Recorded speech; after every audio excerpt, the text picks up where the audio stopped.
I love the smell of jet exhaust in the afternoon. Yes, sir. Oh, man. Yes, sir. And these guys are in a straight climb.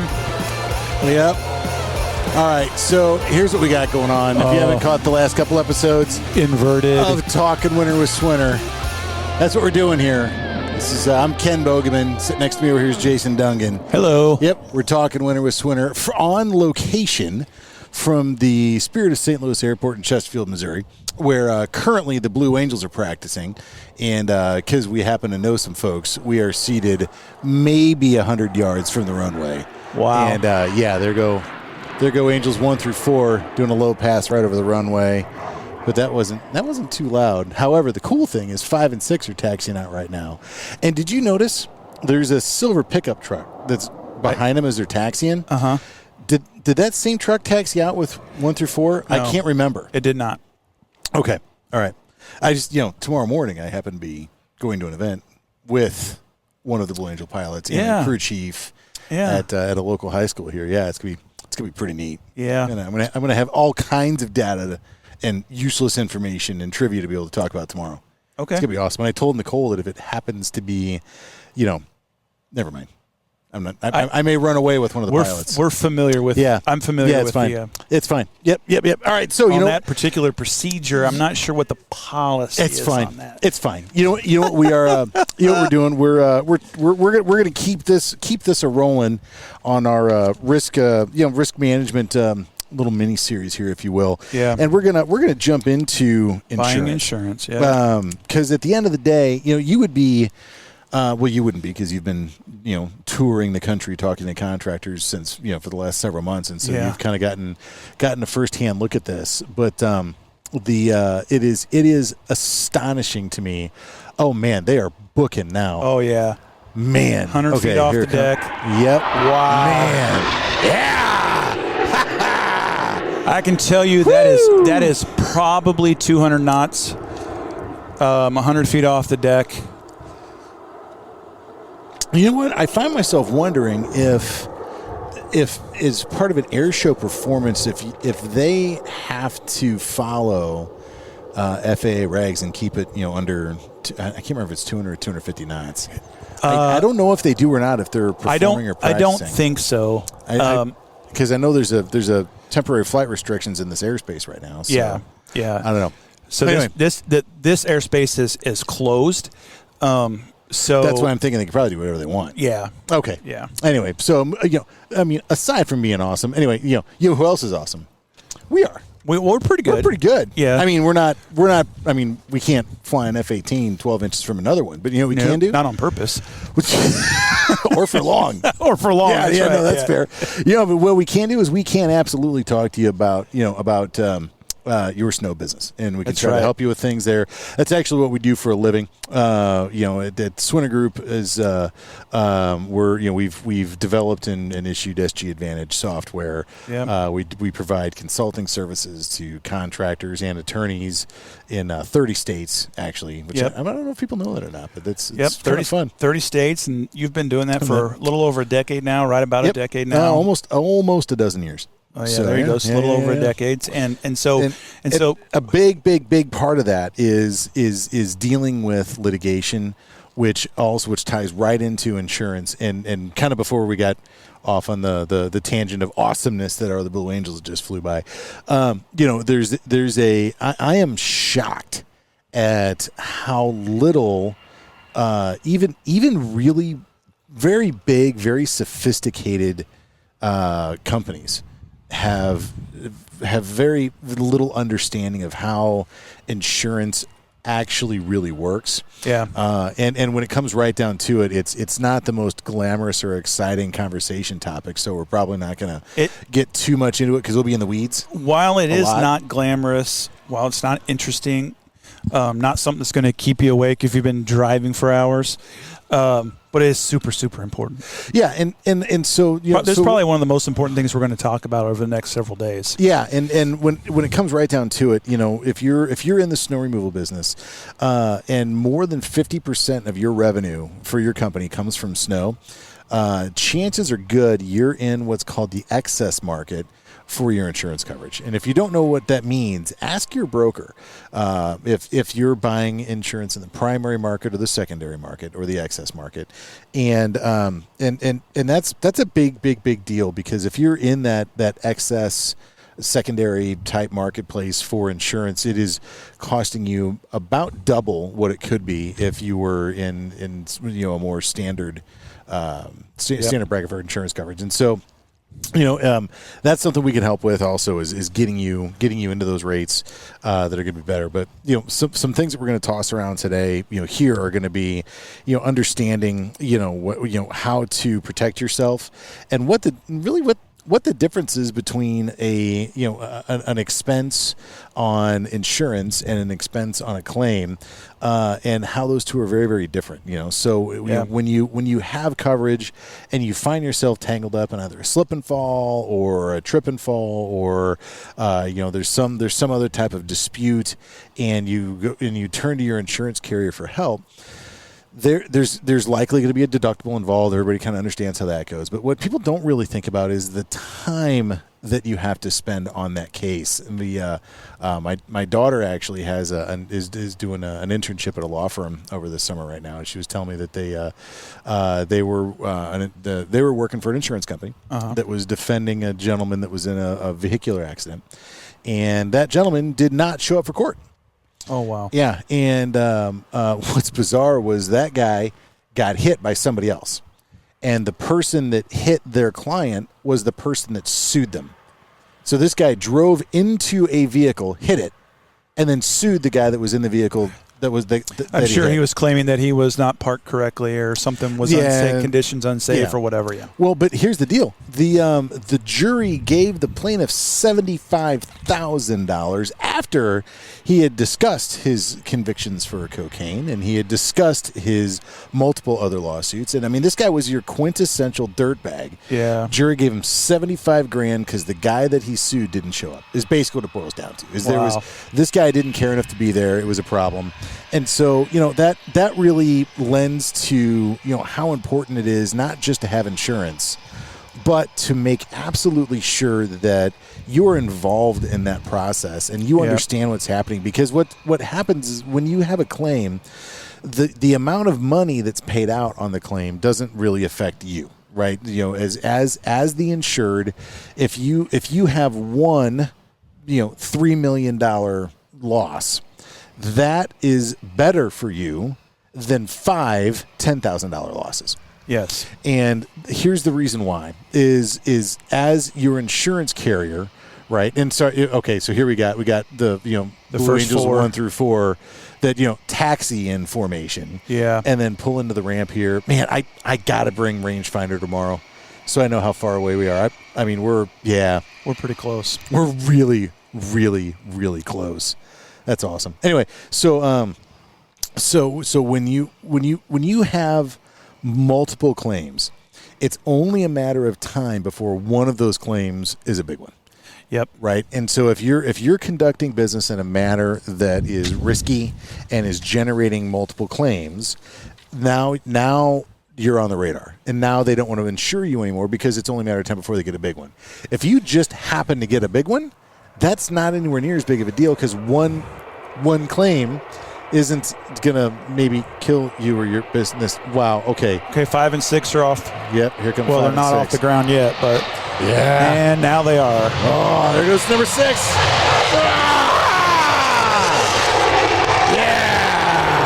Ha ha! That's what we're talking about. Whew! Man. Oh, wow. And here we go. Straight up, and you could see the swirling air on the dirt from where they made their climb. That one did a split S. Wow. I believe this one's still inverted. Yeah, still inverted. You can see the back of the canopy. Now what's cool is on air show day, all 6 of them are up at the same time. Yeah. Now, do you know why 7 isn't up? We got to have a spare. Nope. 7 is the announcer. 7 what? Is the announcer. So on the ground, 7 is the one that's telling everybody what's going on, what's happening. And 7 is a dual-place cockpit as well. So 7's the one that if you get a ride with the Blue Angels, you're in 7. Oh. Yep. And which I've already told Nicole, it's they're back in 2 years. She's got 2 years to get me on the VIP list. There you go. Yep. Figure it out. It's figure it out. Get on it, woman. She's got it. But anyway, so back to insurance. Yeah. So okay. So don't be afraid of a big claim, right? So if you get $1 million claim, one of them isn't the end of the world. It doesn't matter. And here's something else that's interesting is that insurance companies, when they get claims in, many times, most often, they try to settle them, right? It's just make this thing go away. We don't want to bother with trying it. But every now and again, you may find yourself in a scenario where you get a claim that comes in, and maybe your claim was a slip and fall on refrozen ice at a gas station, and it was in Illinois, okay? And the insurance company may take a look at that and go, okay, you know what? We haven't tried one of these in 3 or 4 years. We've settled them all. Yeah. Let's go ahead and take this one to trial and see what we pay. Yeah. Right. And because it's something where they want to understand what the risk is, and they need data points. And so they may very well take your claim and decide to try it, even if they know it's a loser. Sure. Because they want to know what juries are going to award. And so that's a big part of the reason why you're not dinged, if you will, for the value of a claim, because how that claim is handled is up to the insurance company, not to you. So, that said, you want to do everything you can to help the insurance company make sure that they can put up a good fight. Yep. Because what you don't want to do is you don't want to find yourself as a target for other plaintiffs' attorneys. So, they can, when somebody slips and falls and they find out that it's your company that did the work, the attorney goes on and they pull up, your litigation history. And if there's something there, they can see what it was. Yeah. And they can get a handle on whether or not you're going to be an easy mark or a hard mark. And that's another thing, a little shameless plug here with the SC Advantage system is something that we really have tried really hard to do is insulate the business owner and their personal assets and so forth from the effects of that particular scenario right there. Well, and just to clarify there, in case anybody's an attorney, we are not attorneys. Nope. We are not there to provide legal advice in any state. But what we do is take the knowledge that we've garnered over the last 12 years of working as a consultant on slip and fall litigation, and bring that information and that knowledge to you. Help you understand kind of what's important and what's not there. Yep. But to pull that back around into insurance, there's a lot of times people will ask, I don't want my insurance company to settle. I don't want them to just up and give away money. That doesn't make any sense. And they ask about what's called a consent to settle. Years ago, you used to be able to essentially buy the ability to have a consent to settle clause on your policy, which meant that the insurance company had to get your permission before they could settle.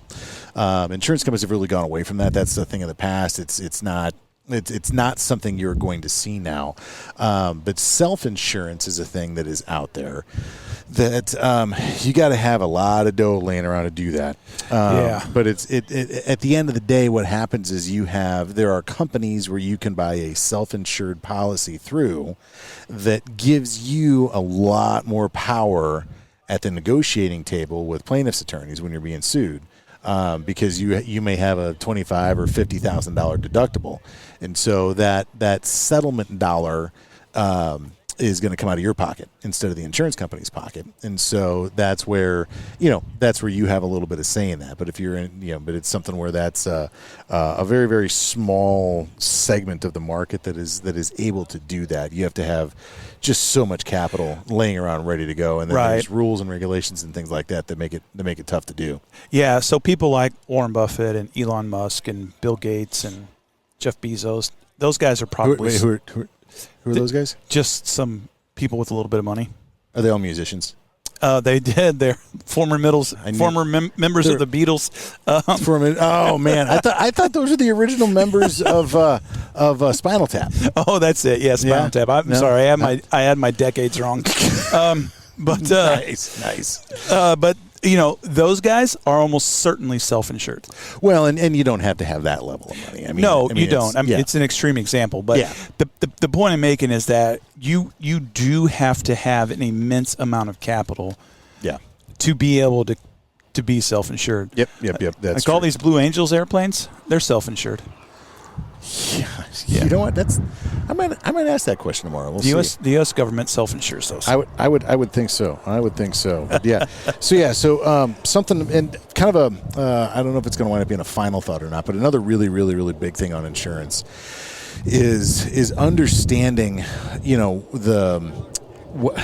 if you're providing commercial snow and ice management services, and what I mean by that is that you are providing snow and ice management services to customers of properties that are open to the general public, right? So, apartment complexes are open to the general public. Condos are open to the general public. So just exactly the same as a shopping center, a Walmart, or a Lowe's, or anything like that.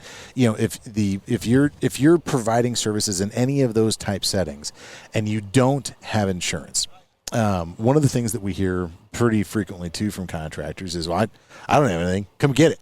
What are you going to get? Mm-hmm. And we actually had some guys that worked with us here in St. Louis years ago.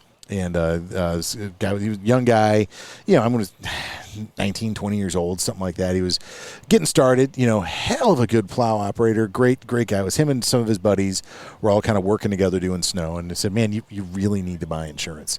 And he just didn't do it. And his whole thought process was, I don't even know my truck. You know what I mean? He's like, that's bank owns my truck. Right. I'm making payments on this thing, and so he didn't feel like he had anything to lose. So why bother buying insurance? Well, turns out there isn't a slip and fall incident, and in Missouri, the statute of limitations on a slip and fall claim is 5 years, and so there they go off to the right. Yep. Anyway, and so 4 years later, he was married. He had bought a home. He had paid off his truck. He had a kid on the way. He had all kinds of assets at that point. Was starting his life, and here comes a slip and fall, and he had no insurance. Yeah. And so he was one of our subcontractors, and fortunately we were able to step in and help make that go away. So it wasn't a huge problem for him in the rest of his life. But when you're doing this work, there is no shortage to the people that are professional litigants. Oh, absolutely. I mean, they know how to do this. I mean, I see claims come through all the time, and all the time in states all over the country. It's not just here, where you have people that this is their 4th, 5th, 6th, 10th claim, and the way that things are set up is that they know they can make money. They know what's going to happen. And so if you don't have insurance and you're in this business, understand that it's not that it's, that you're just so good you're never going to get sued, because this falls into that pure risk category. That's right. That you have very little to almost no control over whether or not somebody's going to sue you. And even to that end, you may be working on a property that somebody, that may be restricting your ability to service. So let's say there's a 2-inch trigger and will call for salt, and then somebody slips and falls. You are, in the eyes of the jurors, you are the professional contractor who was hired to mitigate that risk. You failed to mitigate that risk. Even if you failed because your customer said they're not going to pay you if you do that, you still failed. You are going to be sued, and you absolutely have to have that insurance. Yeah, it's one of those things where and I've heard this very recently, and that I'm not sure I can quote unquote justify that expense right now. Yeah. And my answer is, there's no justification. You just have to have it. Well, and the thing is if you can't afford the expense of insurance, then when it comes right down to it, you have no business providing commercial services. That's true. So if you cannot afford the expense of insurance, you need to stay with, neighbors' driveways. Right. Or you need to be doing just a residential driveway, and you need to have a very, very, very good contract for that. If you think that your business is not at a point where you can afford general liability coverage, then there's absolutely nothing wrong with that. I mean, I remember when I was in the construction business at 19 years old, I was building, wow, look at the truck. Now we're talking. Anyway, I didn't have money for insurance. There was no way. And so, and at the time, I mean, I was doing, I was building pedestals, for folks to put their washer and dryer on, or I was doing little carpentry stuff. I mean, my risk was small, and I couldn't afford insurance. And okay, fine, I get it. That's fine. But at some point, you have to understand that if you're going to be doing work that carries the risk that snow does, you've got to have it. Yeah, and I know I've said it 5 times now. But. Well, it's important. There's just absolutely no alternative. Yeah. No alternative that you want. That's right. Yeah. Unless you've got the capital to self-insure. Which, if you can't buy the insurance, you don't. Of course. Yes. Right. Yes. Or the other thing you could do is you could figure out some way to make it to a non-extradition country. You could. How many of those are left? I mean, is that really a thing anymore? Yeah, there's a few. Really? There's a few countries we don't have extradition treaties Wait with. a minute. So there's places I could go where I couldn't get called back? That could be handy. Yep. Name one. Do you know one? Belize. Belize? Like, do you just Belize it? Or is that like... I'm pretty sure we legit? don't have an extradition treaty with Belize. Huh. Oh, sneak pass. Wow. Okay. Now we're talking. Okay, that's probably closer to 300 knots. They were 150 foot past us before we even saw them. Man. God, that's amazing. That's you know what? Crazy. Okay, I'm going to tell you. I bitch a lot about paying taxes. I'm not going to complain. No, not for about a while. that. Yeah. I mean, you know what? There's a lot of money just went flying by. And you know what? By God, I am fine with my tax dollars for that purpose. There you go. That's right. So, all right. So, yeah. Anyway. So yeah, I think we've kind of beat the insurance thing kind of to death here a little bit. I mean, you think? Yeah, I mean, I think we beat the liability portion of it to death for sure. Yeah, that's true. Another thing though, you do have to consider if you have employees is workman's comp. Okay, there's something too. That's interesting watching this across the country is that there are states that will say, if your company has X amount of employees or fewer, you do not need to carry work comp coverage. And by law in your state, you may not need to carry coverage for employees if you don't have them. However, understand that if you go do work for somebody that could be considered a general contractor, so whether that is a national broker or if you have a company locally that you're going to do sub work for, or let's say you've got a property management and development company that is doing their own, overseeing their own snow work, and you're a contractor working for them, and here we go, breaking right in front of us. Man, that's awesome. Anyway, what happens is that if you then get hurt, or if your one employee gets hurt, what'll happen is when they're asked at the hospital or med stop, did this happen at work? Yes. Okay. Who's your employer? Okay, cool. It's going to go to you, which you don't carry workers' compensation coverage. Okay, got it. What happens is it rolls up. And it then goes to the contractor that you're working for. So whether that's a snow broker or a general contracting company or whatever, what'll happen is that'll hit their work comp. So what happens is you're going to see that you're required to carry work comp in order to have the contract.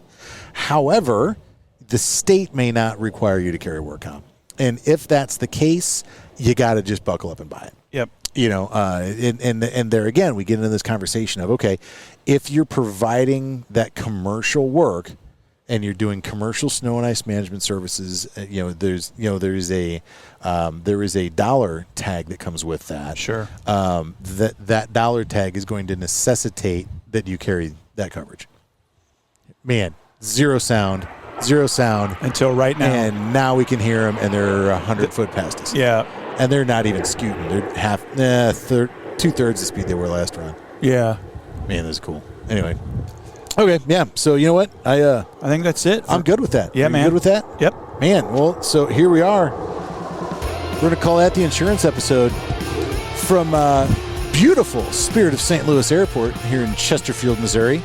Just, 20, 25 minutes west of our office. Yep. Something like that. Yep. Here we are. This is Great airport, great part of town. This is going to be a great weekend with the Blue Angels and lots of performers in town. We're glad we could be here on location recording Talkin' Winter with Swinter.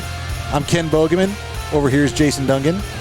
You going to say anything fancy? Have a good day, guys. There you go. Bye. Right yeah. Yep. So safe travels to y'all, and looking forward to hearing from you. 314-260-4352. Hope to hear from you. Thanks. See ya.